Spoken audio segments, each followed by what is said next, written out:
Good evening. We have called this press conference to tell public and press about a very important case that we have detected. तो हमको कुछ दिन पहले 3 दिन पहले आज से इंफॉर्मेशन मिली थी कि there is a women who has come from Muscat और वो यहाँ से उसको ये प्रॉमिस करके कि वहाँ पे जॉब दिया जाएगा और ये बोल के उसको भेजा गया था मस्कट। तो उसने बताया कि यहाँ पे गोवा के 2 एजेंट्स थे जिनसे वो मिली और उन्होंने कुछ पैसा लेके उसका कागज़ बनाकर ये प्रॉमिस किया कि आपको मस्कट में हाउसमेट का जॉब पे आपको भेज रहे हैं। तो वहाँ जाके उसको पता चला कि वो हाउसमेट का जॉब हो रहा था। तो उस लड़की ने जैसे तैसे करेज दिखा के और किसी तरीके से कांटेक्ट किया यहाँ पे फैमिली मेम्बर्स को और फैमिली मेम्बर्स ने पैसा अरेंज करके उसने वहाँ पे लोकल जो एजेंट था उसकी हेल्प लेके यहाँ पे इंडिया का टिकट बुक करके she came back to India. तो उसने बताया कि वहाँ पे she was exploited not just sexually but also उसको वहाँ पे फूड एंड अकोमोडेशन का बहुत बड़ा उनको स्टार्व किया जा रहा था, दिन में खाना भी नहीं मिल रहा था।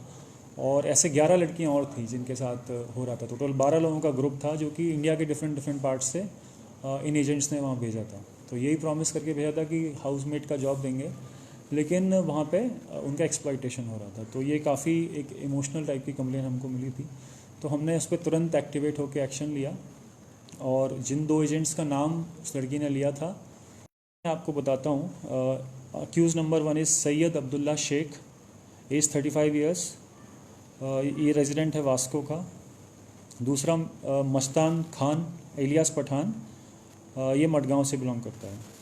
इन दोनों ने कॉमन इंटेंशन इनका था कि इन्होंने ओवरसीज़ रिक्रूटमेंट एजेंट की तरह पोर्ट्रे किया अपने आप को और विक्टिम को चीट किया, उसको ट्रैफिक किया और इस पूरे चेन में उन्होंने as a criminal role play किया। तो इस कंप्लेन के रिसीव होने के बाद हमने इसकी तुरंत इंटीमेशन हमारे सुपीरियर्स को दी, DGP sir, home department, CM. तो दे हैव ऑर्डर्ड कि हम इसमें कंटिन्यूसली और फर्दर एक्शन लें कि जो भी एजेंट्स इसमें इन्वॉल्व हैं उनको हम पकड़ें और जो गोवा में जो बेस्ड रिक्रूटमेंट एजेंसीज़ हैं उनका इंस्पेक्शन करें। पुलिस डिपार्टमेंट, पूरी गोवा पुलिस इसमें लगी है कि हम सारी रिक्रूटमेंट एजेंसीज़ जो गोवा में चाहे वो लीगल हैं या इलीगल हैं, एक बार इंस्पेक्शन का किया जाएगा अगले कुछ दिनों में।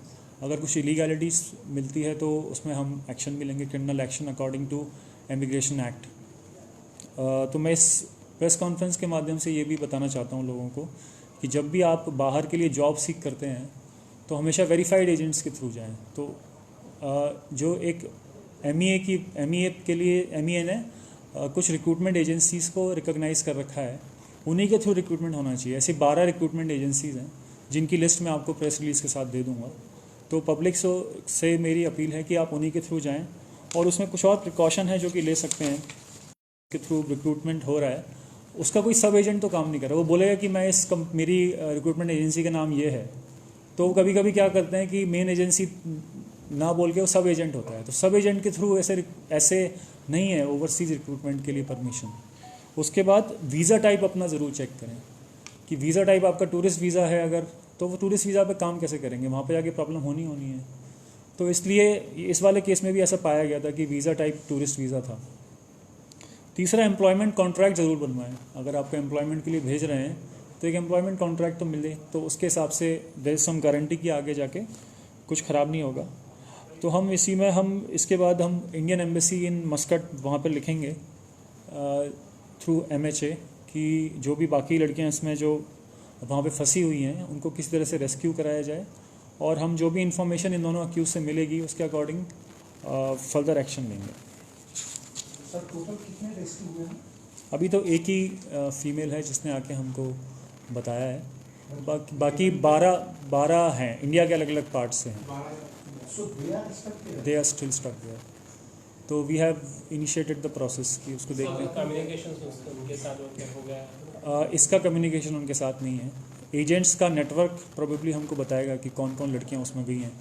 तो एजेंट के नेटवर्क पे हम काम कर रहे हैं कि इन दोनों दिन को भेजा था। यस। कितना पैसे लेके भेजे थे सर? अभी टोटल इन्होंने 35,000 लिया है इनसे। तो एक से हाँ दोनों, हाँ मतलब 1 से सर 35,000 तो टोटल। विक्टिम का रेस्क्यू नहीं बोल सकते ना, वो वॉलंटरीली आकर के हाँ करते हैं। वॉलंटरी, मतलब वहाँ से वो खुद रेस्क्यू हुई, मतलब हमने तो ऑब्वियसली ओवरसीज़ तो हम लोग रेस्क्यू नहीं करा पाएंगे, but she somehow found a way to come back to India and she has told her ordeal to us. Sir उसके एक से कंप्लेंट पे ये 2 अरेस्ट हुए यस हैं। यस। और सर- बाकी जैसा उसने बताया है तो फॉलो चैनल जो है उसके थ्रू हाँ।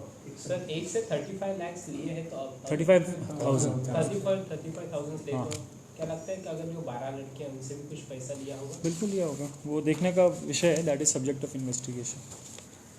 सर इसके पहले भी जो रिक्रूटमेंट एजेंसी है इसकी भी गोवा पुलिस ने जांच Yes. की थी और पब्लिक को अर्ज किया था कि हाँ इसकी तो इसमें हम एक पहले हम लोगों ने जब साइबर क्राइम ने और क्राइम ब्रांच ने मिलकर एक ऑपरेशन किया था, जब हमको पता चला था कि साइबर स्लेवरी के लिए साउथ ईस्ट एशियन कंट्रीज़ में लोग भेजे जा रहे हैं, तो उसमें भी हम उस समय 3 लड़के जो वहाँ से भाग के आए थे, उन्होंने बताया था हमको कि उन किन एजेंट्स ने उनको भेजा था, तो उनको भी हमने अरेस्ट किया था। उस समय एक सेपरेट केस रजिस्टर किया था।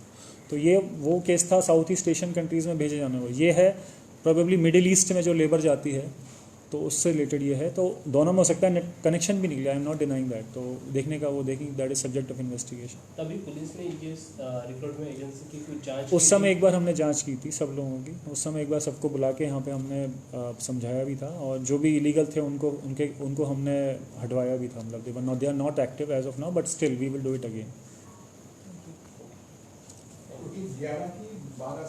12 टोटल 12 थे, उसमें से ये आ गई हैं 11 और गोवा की एक ही अभी तक जितना पता चला है। मतलब अभी मैं पब्लिक से ये भी अपील करूँगा कि आप अगर इस टाइप का अगर आपको मिलता है, मतलब आपको लगता है कि आपके साथ रिक्रूटमेंट एजेंसी के नाम पे फ्रॉड हो रहा है या फिर आपको कोई झूठा प्रलोभन देके बाहर भेज रहा है, तो डेफिनेटली आप फ्लैग करें। अगर ऐसे कोई रेस्क्यू होके आया है खुद से सेल्फ, उसको लगता है कि वहाँ पर उसका एक्सप्लॉयटेशन हुआ था और जो उसको जॉब प्रॉमिस की गई थी वो फुलफिल नहीं हुई है, तो that also public should come forward and complain to us. हाँ ह्यूमन ट्रैफिकिंग पे। तो इसमें 318 1 ऑफ BNSS, उसके बाद सेक्शन 10 ऑफ इमिग्रेशन एक्ट 1983। इसमें हम अर्ज NGO है उनका भी काफ़ी सपोर्ट रहा है। उनकी ही प्रेजेंस में स्टेटमेंट रिकॉर्ड हुए, दे वर द वन जो लेके आए विक्टिम को, तो उनका भी मैं धन्यवाद कहना चाहता हूँ। Thank you.